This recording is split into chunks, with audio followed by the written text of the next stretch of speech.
حبايب قلبي، ازيكم؟ عاملين ايه؟ يا رب تكونوا بخير. النهارده ان شاء الله هعمل معاكم الغدا بتاعنا.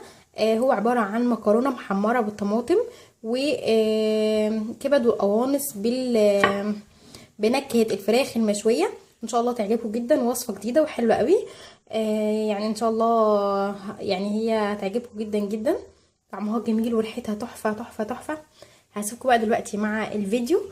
ما تنسوش تقولوا لي رايكم وفي التعليقات، وتعملوا لايك للفيديو لو عجبكم، وشير واشتراك للقناه عشان يوصلكم كل جديد. باي باي.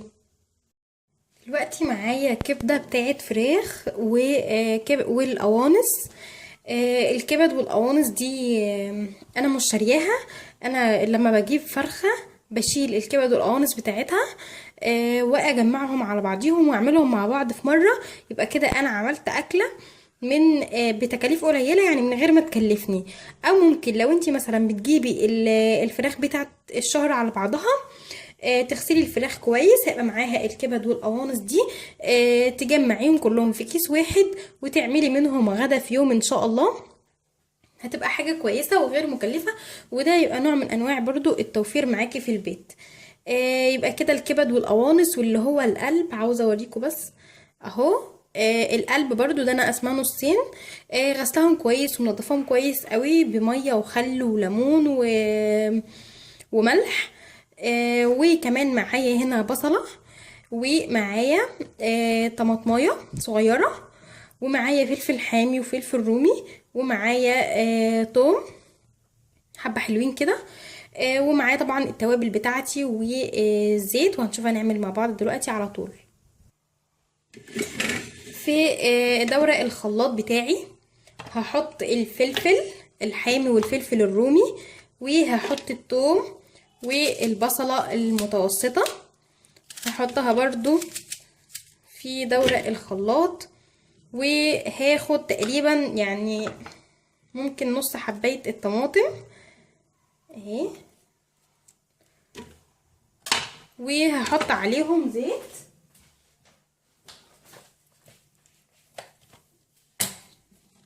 احط عليهم كده حبة زيت كفاية.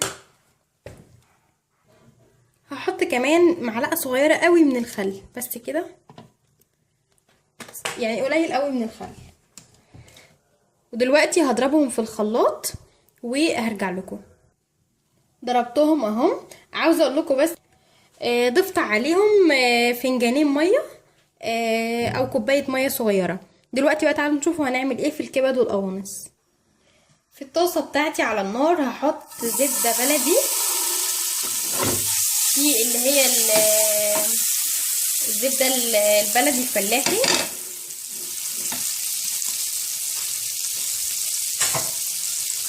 هحط معاها القوانص. هحط القوانص الاول علشان القوانص بس بتاخد وقت في السوا شويه عن الكبده. الزبده دي بيبقى طعمها تحفه في الاكل وطعمها جميل قوي.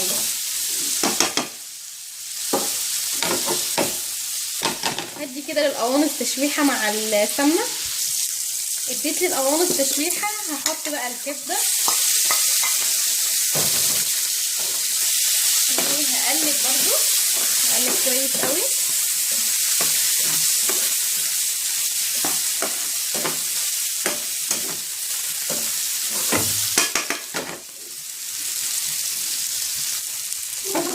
الكبده اتشوحت اهي كويس، هي والقوانص. طبعا القوانص انا مشوحاها من قبل كده، بس هما كده تمام. هجيب بقى الخلطه اللي انا ضربتها في الخلاط وهصبها عليهم كده.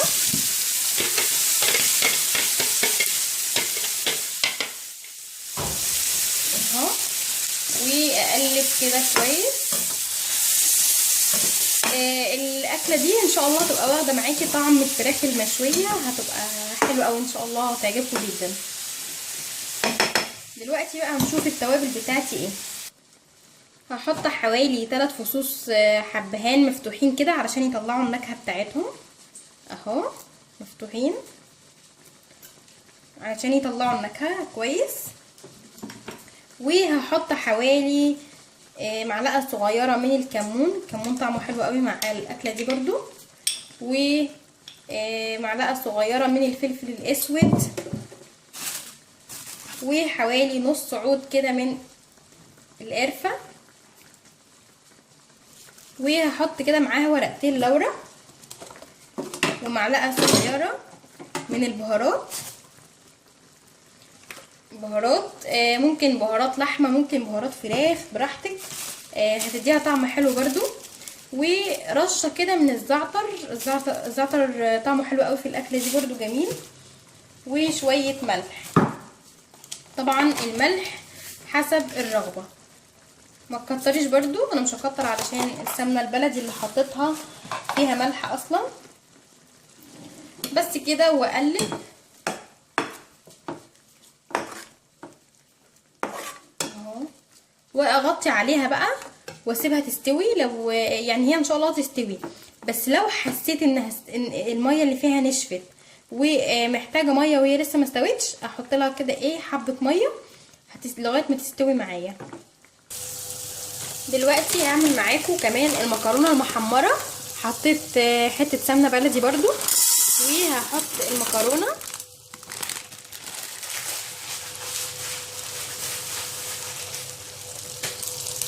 وهبدأ احمر فيها، اقلب فيها كده على طول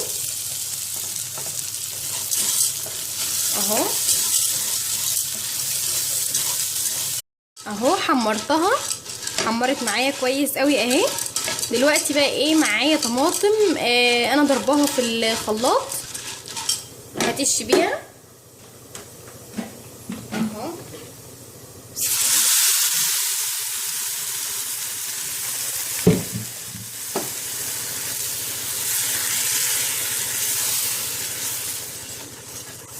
مش هحط لها ميه دلوقتي خالص لغايه ما تتشرب كل الطماطم دي كويس قوي.